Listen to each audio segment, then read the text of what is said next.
I got two different stories about Nigeria this morning. I didn't want to put them together. Nigerians are people made in God's image. They're not very different from any other people group. In fact, Nigeria is composed of hundreds of different people groups, tribes that maintain their distinct identities. They have wonderful people in Nigeria, just like there's wonderful people in every other people group. They also have bad people, and bad things happen, just like in every other people group. So, y'all know I'm friends with Absalom Nuhu. He made a post last week that I failed to pay attention to. Said a tragic incident occurred involving a young man, a strong advocate of the Global Methodist Church, a church that is operating under neutrality, not GMC and not UMC, in Maiduguri. And he was under the church's secretary, whose wedding was scheduled to take place in 2 months. He was the church's secretary, and he was supposed to get married in 2 months. He died under mysterious circumstances, later confirmed by a doctor to be poisoning.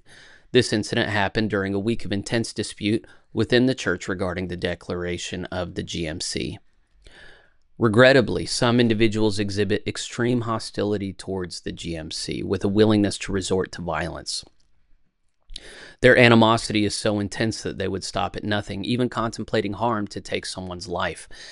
Some have openly expressed their desire to inflict harm, as evident in various WhatsApp voice messages threatening to kill me, Absalom, if they will get the chance. It is imperative for members of the Global Methodist Church to exercise extreme caution. These individuals are driven by a deep-seated hatred fueled by satanic and demonic influences of LGBTQ. I urge you all to be vigilant and mindful of your surroundings, interactions, and even mundane activities like eating and drinking. The insinuation there being you can get poisoned. May the Lord grant you wisdom and protection from harm. Remain alert and cautious, as their malevolence is a potent force. So that's a picture of the young man who was supposedly poisoned and killed because of his outspoken posture against the UMC for the GMC.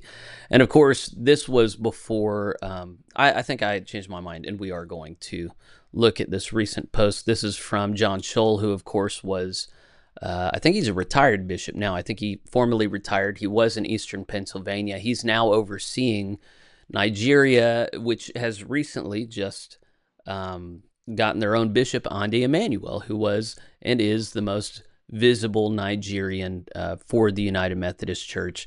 I've interviewed him before. I've shared publicly my many concerns about him. I don't need to re-articulate those. But Schol made this post yesterday. We grieve and condemn violence.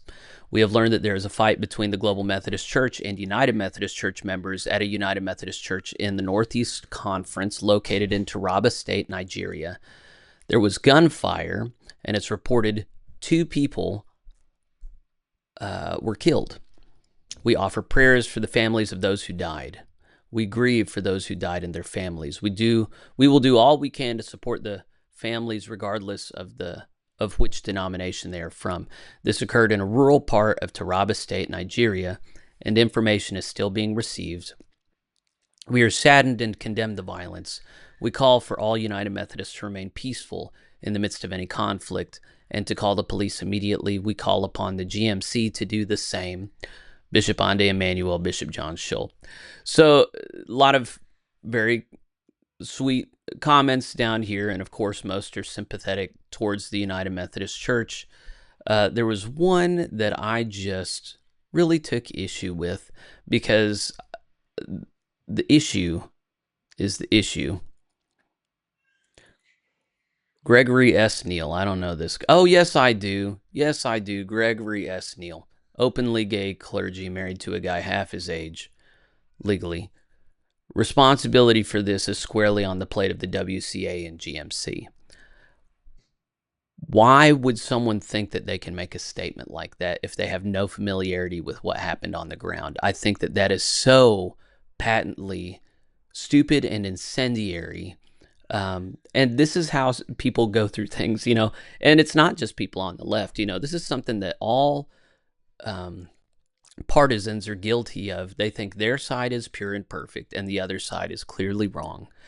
And I think whoever is in spiritual leadership, and at least whoever's in political, it's crazy. Every time something bad happens on the ground, we like expect an immediate statement on the part of political leaders, pundits, and I think that just is so stupid, because there's no way you can know the facts on the ground.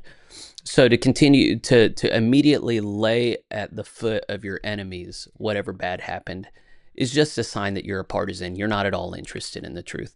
So I did ask a couple people on the ground in Nigeria what exactly happened here. And it's exactly that theory I was telling you about early in the show, where you have local struggles, but each side signs on to a larger external power in order to buttress their own power. So what isn't said in this statement is this community, and I actually know the name of the town, Mungadoso. It's in this area. That's the hometown of Bishop John Wesley Yohana. Bishop John Wesley Yohana, he's no longer an active bishop. He was hated from trying to be a bishop in Nigeria is just very difficult because there are these different sized tribes that are always jockeying for position and influence. And as soon as a person from one tribe is put in a position of authority, people in the other tribes feel put upon. There's this competitive thing that happens. I'm not going to pretend to have in-depth knowledge of the inner workings of this. This is just described to me by people in Nigeria. So from the get-go, there are people of another tribe in Bishop John Wesley Yohana's town, Mungadoso, that have issues with him and his family. Actually, they've had issues going back 6 or 7 generations, apparently. And so as John Wesley Yohana leads in one direction, they go the other. When this GMC-UMC split happens, of course, Yohana is on the side of GMC, and the other family that has been feuding with him for a long time.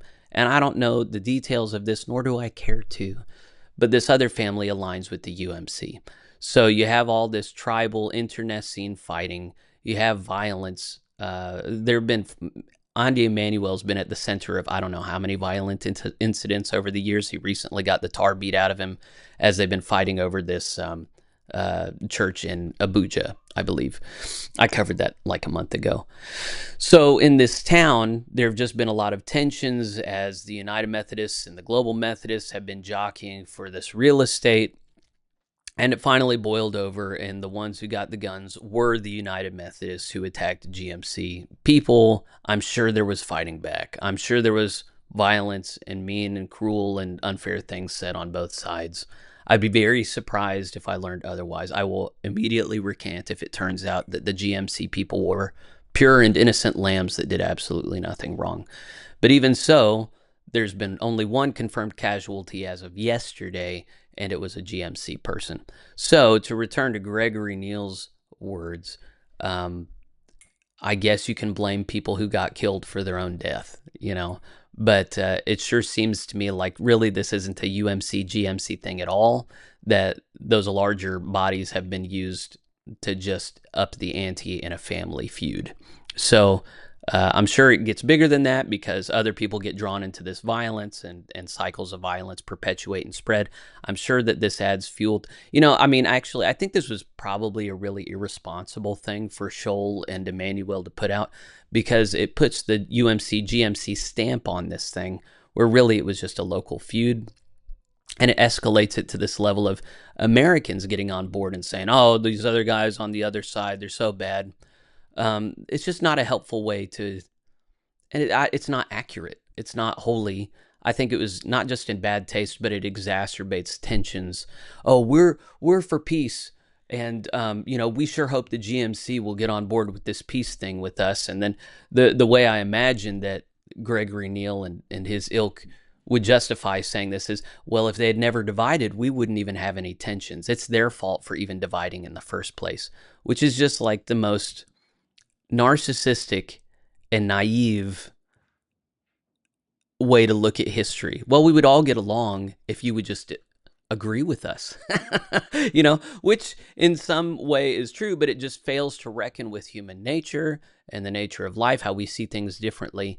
And if there's one moral that the United Methodist Church should have gotten from all this is that coercion is wrong and it doesn't work. And they've refused to learn that lesson. So as they continue to tighten their grasp, more and more churches are getting out.